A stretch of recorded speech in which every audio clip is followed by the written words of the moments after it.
Glória a Deus. Eu estou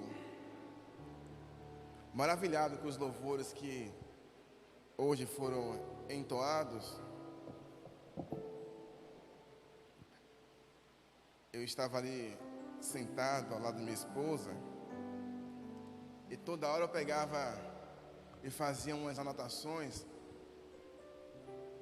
porque são louvores poderosos, rompendo em fé, que mostram o estado de um cristão convicto do poder de Deus, independente da situação que esteja o envolvendo.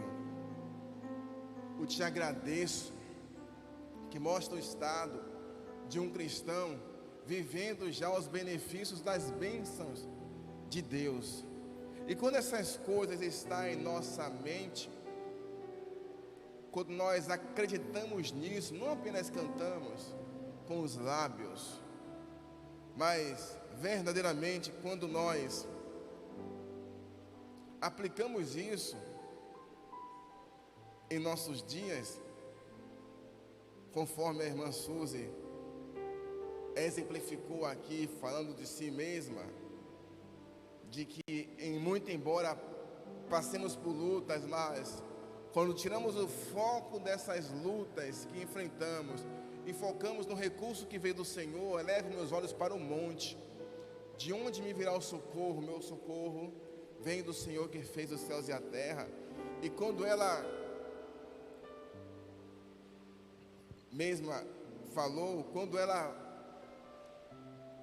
concentra a si mesma nos benefícios de Deus, ela recebe paz no seu coração. Paz essa que nenhuma aflição traz. Paz essa que nenhum problema traz. E tudo parte de onde nós iremos colocar nossa atenção. Se colocarmos nos problemas, teremos mais problemas.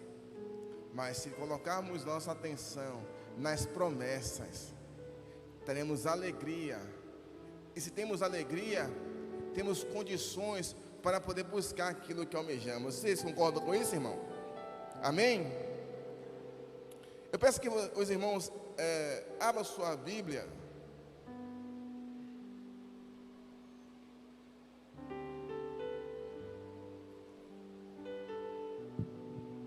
em Colossenses,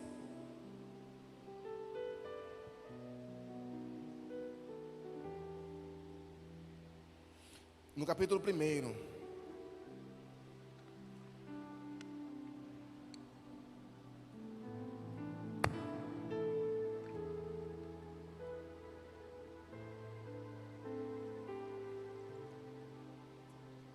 versículo 10.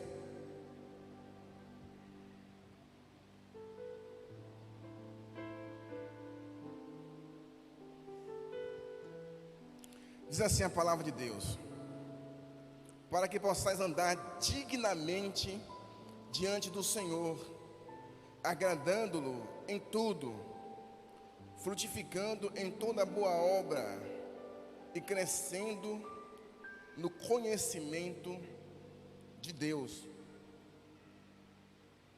No 9, Paulo vai dizer: por esta razão nós também, desde que ouvimos, não cessamos de orar por vós e de pedir que sejam cheios do conhecimento da vontade de Deus, em toda sabedoria, inteligência espiritual. Senhor, nós te bendizemos, porque o Senhor é bom, e a sua misericórdia, a sua bondade, a sua benignidade, ela é infinita, ela dura para todos sempre. E nós queremos sim, Deus, viver em frutificação. Portanto, que o Senhor possa, através da tua palavra, transformar o nosso entendimento, renovar o entendimento, abrir o entendimento, dar-nos discernimento espiritual, sabedoria,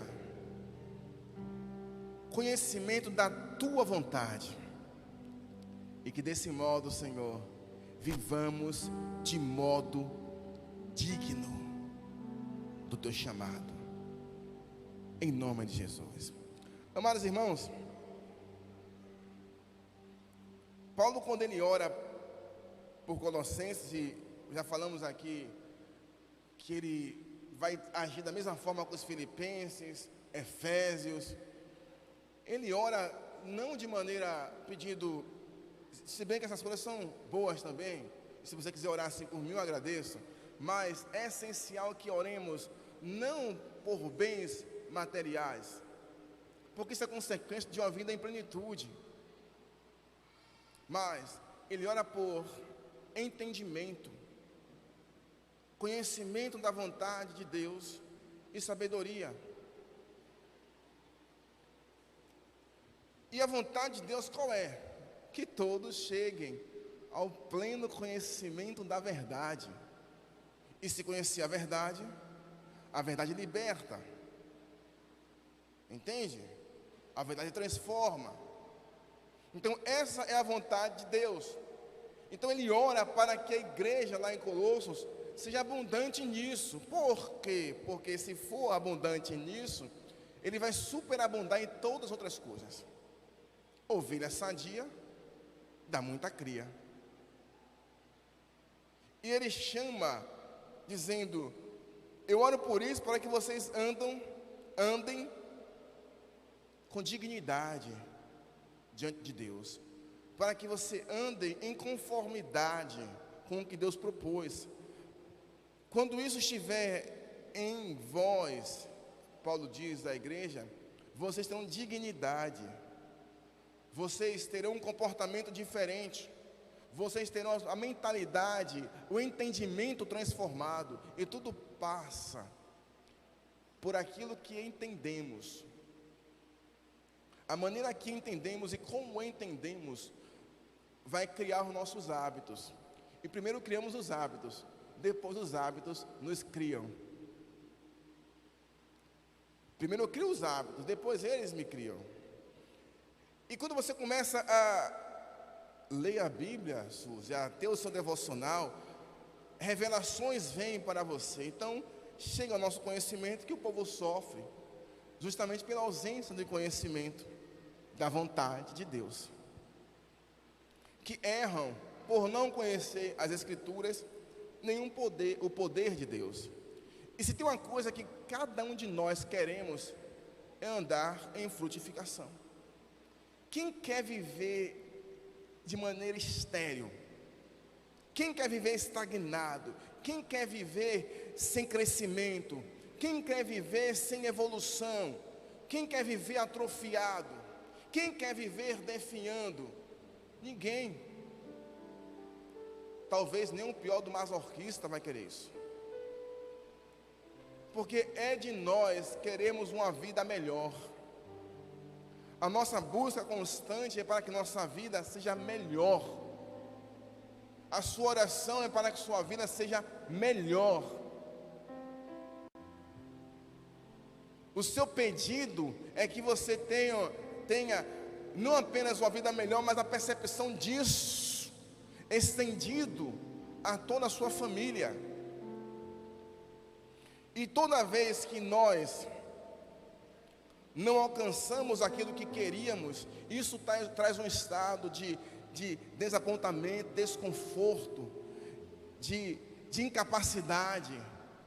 Isso traz um estado de se diminuir, porque a ausência da frutificação é a certeza de não ser eficaz, de não conseguir alcançar aquilo que desejou. E toda pessoa que vivencia isso, e é válido lembrarmos que todo pensamento passa por um processo fisiológico. Você nunca vai ouvir alguém falar dessa maneira: eu estou feliz. Também nunca ouvirá alguém dizer: eu estou triste. Todo pensamento passa por um estado fisiológico. Quem está triste vai dizer: estou triste. E quem está feliz vai dizer: eu estou feliz, eu estou radiante. E quantas pessoas, pelo fato de não perceber a frutificação na sua vida, uma vida frutífera, uma vida plena, uma vida digna do chamado que Deus nos deu, elas se consideram incapazes, indignas, inferiores e etc. Ela entristece, e a tristeza diminui a fé. De modo que ninguém quer ser infrutífero, Nani. Ninguém quer ser infrutífero. E a grande verdade é que nós não podemos abandonar é que o nosso estado normal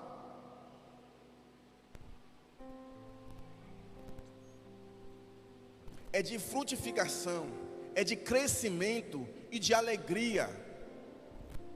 Em toda a Bíblia, quando alguém está tentando viver fora disso, ele é exortado a retornar a esse estado.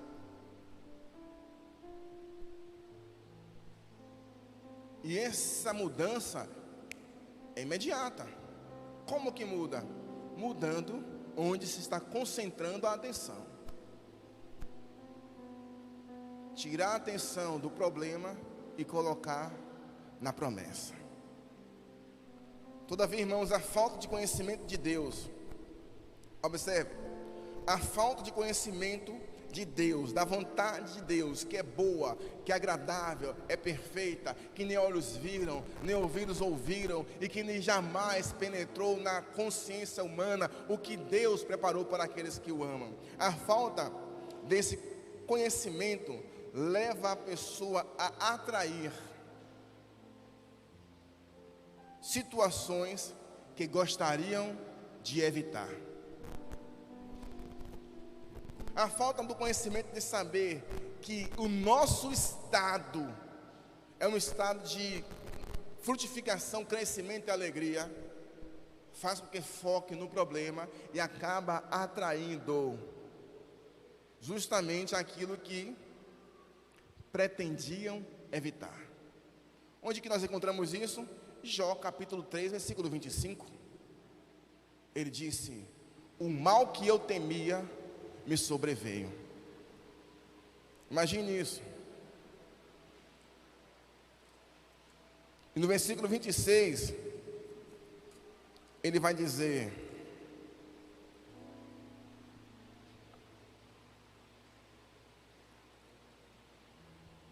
nunca tive descansado, nunca tive descansado. Eu nem sosseguei, não repousei. E veio sobre mim a perturbação. Ele atraiu porque concentrou a sua atenção no que não queria que acontecesse. E todas as vezes que Jó fazia um sacrifício pelos filhos, ele fazia com medo de que o mal acontecesse, e não por gratidão pela infinita bondade de Deus. Consegue entender isso? E o conhecimento de Deus nos faz ter entendimento de 5 coisas poderosas que nós iremos falar nessa noite. 5 coisas poderosas que o conhecimento de Deus e da vontade dEle me faz e fará todo o povo dEle ter entendimento. E era por isso que o apóstolo Paulo estava orando. Primeira coisa que o conhecimento de Deus me faz entender é qual é o meu estado. Cada um permaneça na vocação em que foste chamado. Qual é o meu estado? Nós somos mais do que vencedores. Qual é o meu estado? Somos feituras dele, criados em Cristo Jesus para as boas obras, as quais Deus de antemão preparou para que andássemos nela. Esse é o meu estado. Não é um estado de medo, não é um estado de preocupação, não é um estado de viver em desespero. Talvez possamos até ter um breve momento de desespero ou de descontentamento, mas este não é o nosso estado. Devemos retornar para o nosso estado. Quando Jairo vai até Jesus buscar solução para a sua filha que estava enferma, ele saiu e a filha estava enferma. E ao encontrar com Jesus, Cristo falou: eu vou lá curá-la. Ele não disse que iria amanhã, que iria semana que vem. Ele falou: eu vou agora curá-la. E quando eles estão indo, o texto vai dizer que pessoas que saíram da casa de Jairo veio trazer uma notícia não muito boa, ou talvez a pior notícia que Jairo poderia ouvir naquele dia, foi trazida por pessoas que saíam de sua casa.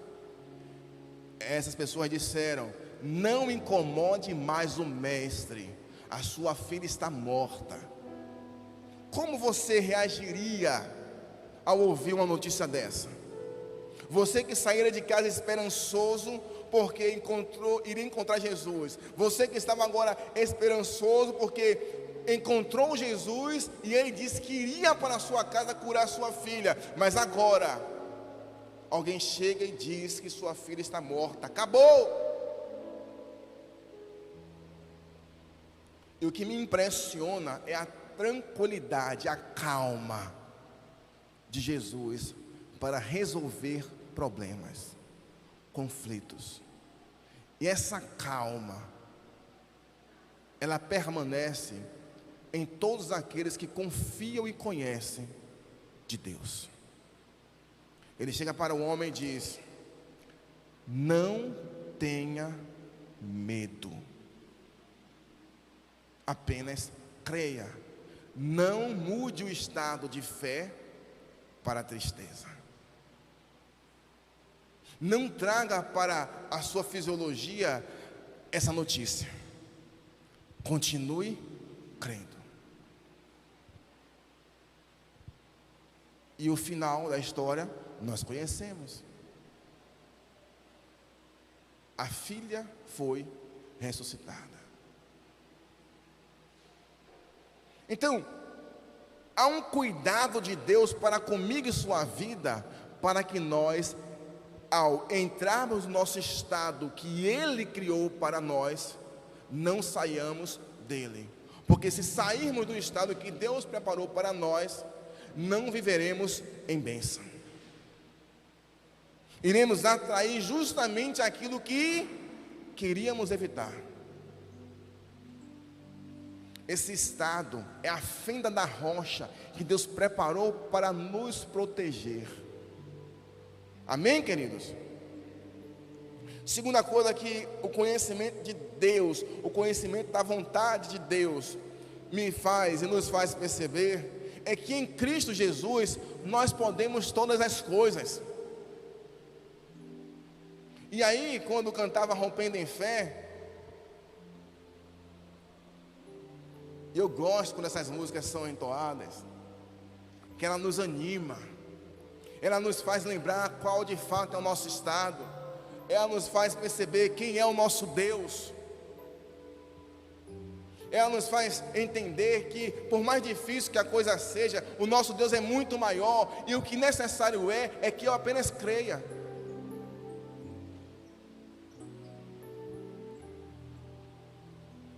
Irmãos, a isso eu coloquei, devido ao que você estava falando, a fé, ela desobedece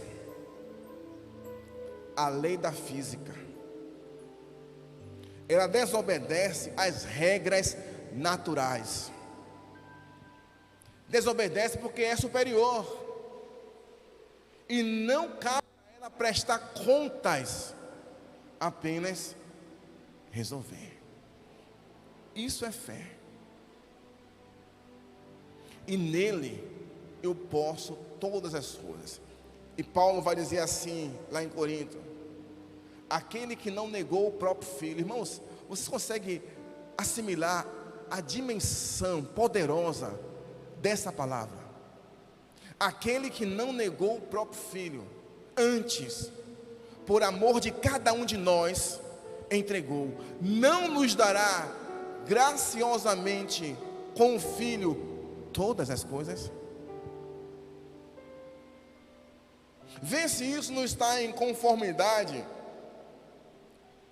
com a parábola do filho pródigo, quando o filho mais velho chega e ele tem uma percepção: meu pai não está sendo justo comigo,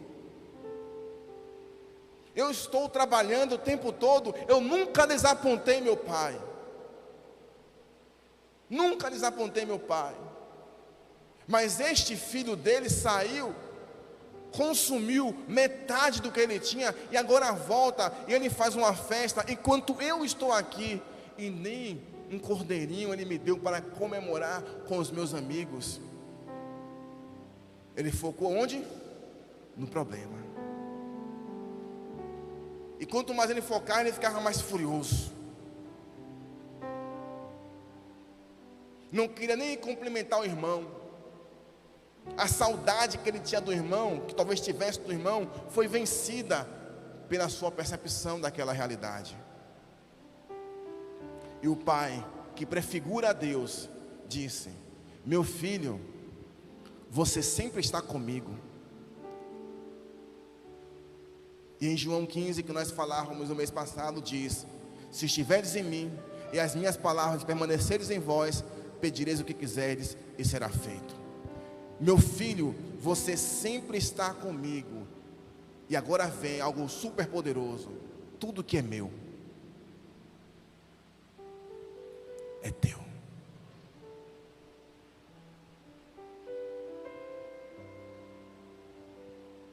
É teu. Não negou o próprio filho, e dará juntamente com o filho todas as coisas. Tudo que é de Deus é nosso.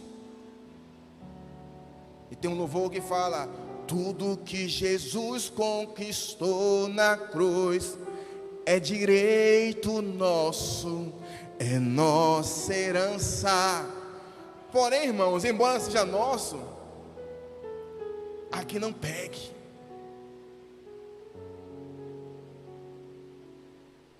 Embora seja nosso, aqui não usufrua. Por quê? Porque tem aquela percepção do filho mais velho: eu estou chateado, porque eu sempre estive aqui e meu pai nunca fez nada por mim. E essa percepção afasta a visão, cega o entendimento de que tudo que Deus tem é nosso. Amém, queridos?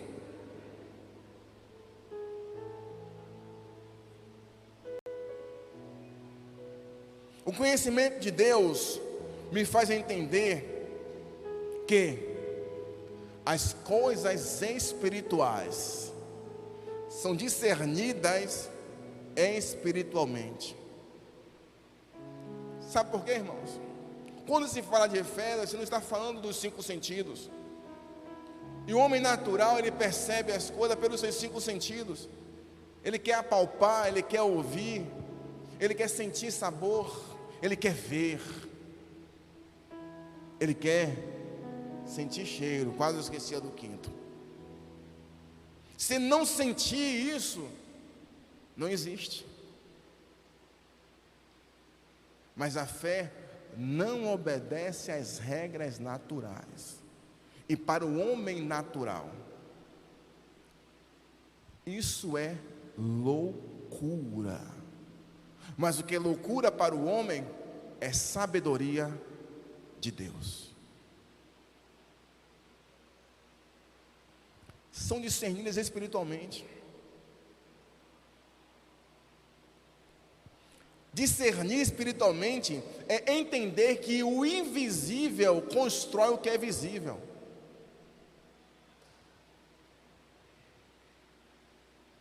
Isso é discernir espiritualmente.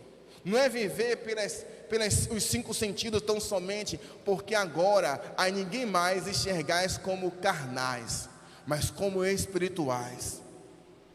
Eu preciso viver no estado de que não apenas o que eu vejo, mas aquilo que me é revelado, mesmo que eu não veja.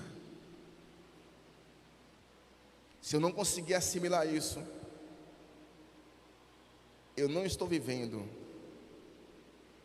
como um homem espiritual. Eu preciso me despir do velho homem.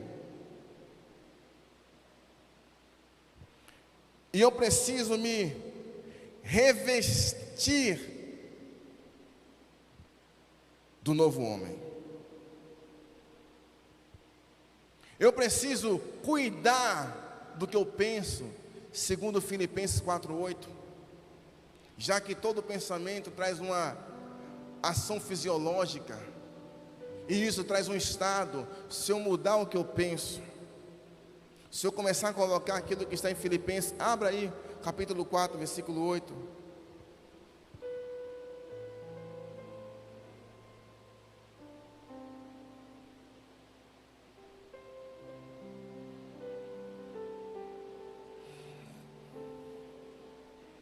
Filipenses 4:8, irmãos. É um texto muito conhecido, talvez pouco aproveitado.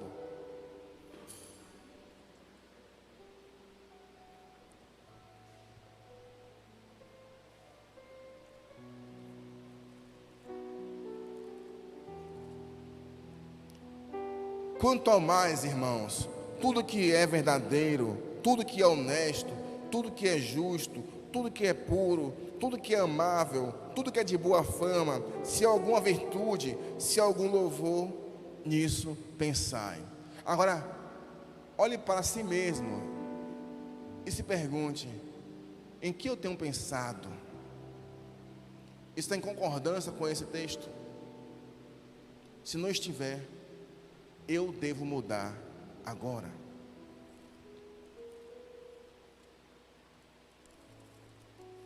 Em Colossenses capítulo 3, no versículo 10 diz: vos revestis do novo homem, que se renova para o conhecimento segundo a imagem daquele que o criou. Discernir espiritualmente é isso aqui, queridos. É viver segundo a imagem daquele que nos criou. É viver não com a percepção secular, mas sim com a percepção espiritual. O que Deus pensa de mim? O que importa para mim é o que Deus pensa de mim. Eu que sei o pensamento que tenho para vós, diz o Senhor, pensamento de paz e não de mal, para vos dar o fim que vocês desejam. Se Deus pensa assim de nós, por que eu vou pensar diferente de mim mesmo?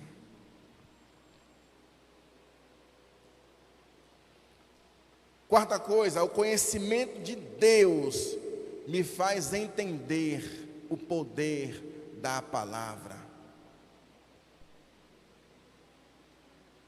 Tiago vai dizer que a língua é um pequeno órgão, mas ela consegue pôr todo o corpo em chamas, ou seja, em destruição, em calamidade. Em Romanos, Paulo vai dizer: a fé vem pelo ouvir. Em Provérbios diz: diga o fraco, eu sou forte. Mas é assim que o fraco diz? Em uma conversa com alguém, o fraco diz que ele é forte? Ou ele fala das suas fraquezas, de suas limitações, de suas lamúrias? Ou ele parece que tem satisfação em contar como a vida dele é tão miserável? Se alguém fala assim, minha vida é difícil, ele parece que faz questão de falar que a dele é pior.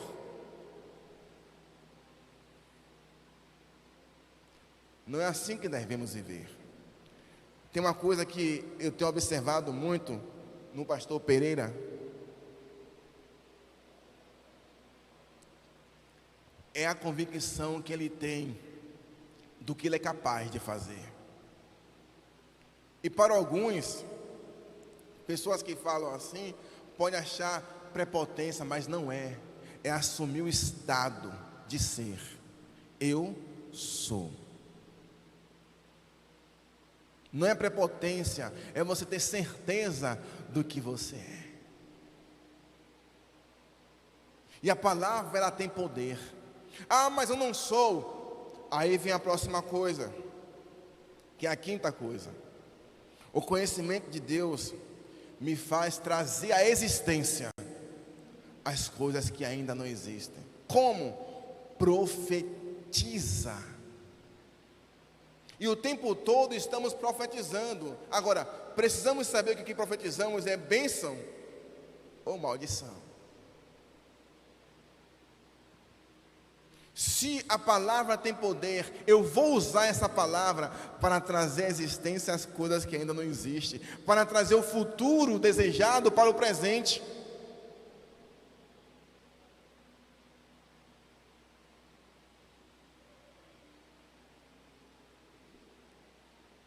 Porque isso é fé.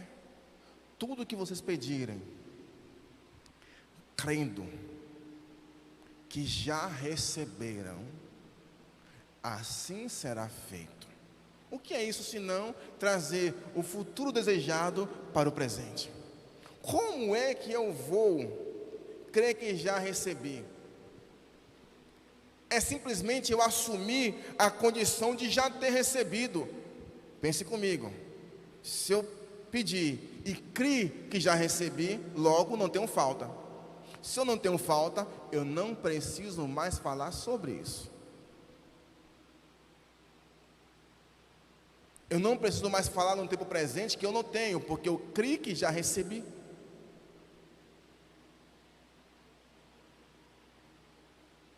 É não dizer que eu serei, é dizer que eu sou. Eu serei está afirmando que eu não sou.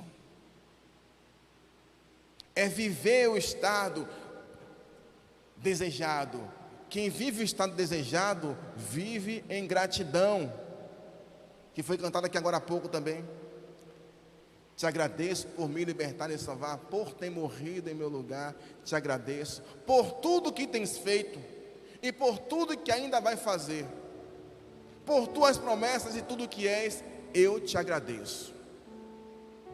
Então, ninguém agradece pelo que não tem. Só agradece pelo benefício recebido. A gratidão, ela vem quando você recebe. Então, se você tem que crer que já recebeu, você não está mais em falta e você agradece. E assim será feito. Sabe o que acontece com a maioria de nós?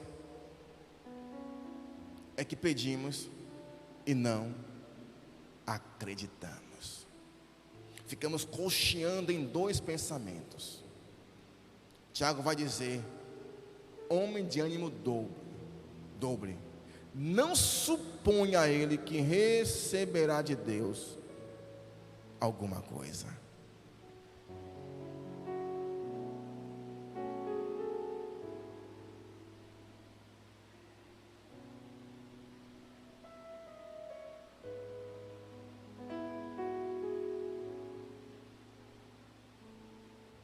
Todavia, para um homem que vive de modo natural, é difícil entender isso, porque ele vai viver a situação, e a situação é difícil. A situação são aflições, e no mundo tereis aflições, mas concentre a sua atenção no bom ânimo. Eu venci o mundo. A única forma de eu e você vencermos qualquer aflição, a única forma de eu e você viver em frutificação, é se nós não vivemos o estado atual, mas sim o estado desejado.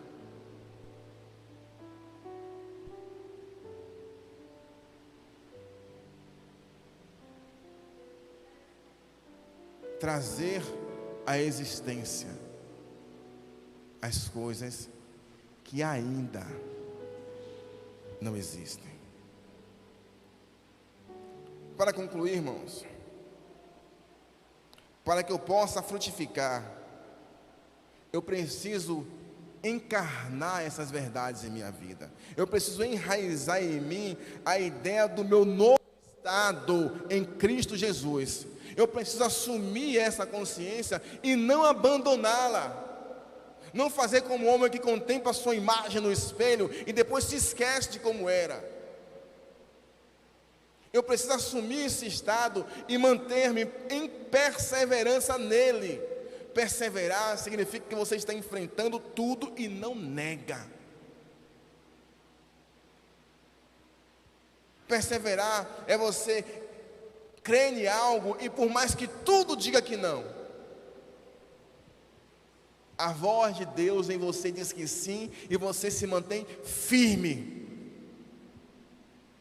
Para que eu possa frutificar, eu preciso abandonar a dor do estado não desejado e viver a satisfação, a alegria do benefício de Deus já recebido na minha vida. Sabe por quê? Quando eu estou bem, quando eu estou me sentindo confiante, quando eu estou alegre, tudo que eu faço prospera. Não é verdade, irmão? Quando você está bem, tudo que você faz prospera. Quando você está bem, você faz uma coisa simples e as pessoas olham assim: nossa, que coisa maravilhosa, como que você conseguiu fazer isso? Esses elogios é Deus testificando que é esse estado que nós precisamos viver. Por mais que ele não exista, você cria ele.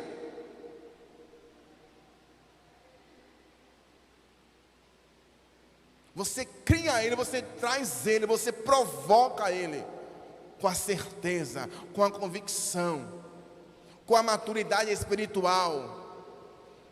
O que acontece quando eu vivo dessa maneira? O que acontece quando eu começo a viver assim? As pessoas veem essa diferença. Então, evangelizar fica mais fácil. Porque eu estou evangelizando não só com palavras, Nani, mas com a minha vida. E todas as pessoas querem ter uma vida de felicidade. E se elas encontrarem em você uma vida de felicidade, uma vida de confiança, de fé em Deus, ela vai querer andar com você, ela vai querer aprender com você, e você vai estar frutificando na sua vida e na vida do próximo. Amém, queridos? Vamos ficar todos de pé, vamos orar a Deus agradecendo.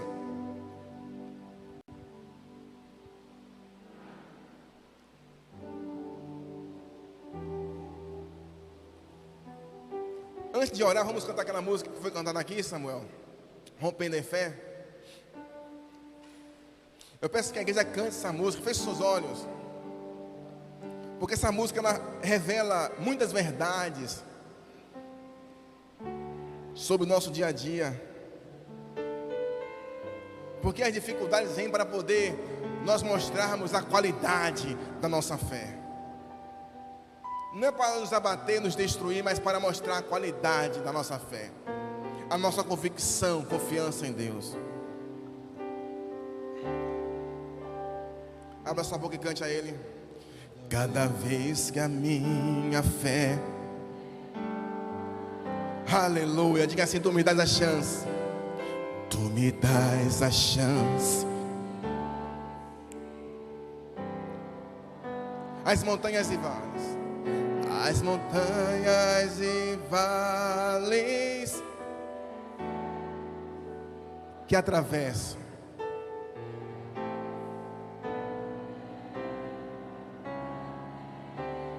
aleluia, as minhas provações não são maiores, maiores que meu Deus, e não vão. Glória a Deus. Diga assim: se diante de mim o mar não se abrir, Deus me fará andar sobre as águas. não se abrir o mar, Deus vai me fazer andar por sobre as águas, rompendo em fé. Minha vida se revestirá do teu poder, rompendo em fé. Com ousadia vou mover o sobrenatural. Aleluia. Vou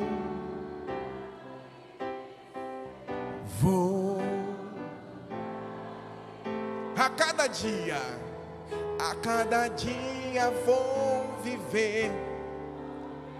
Diga mais uma vez, rompendo em fé.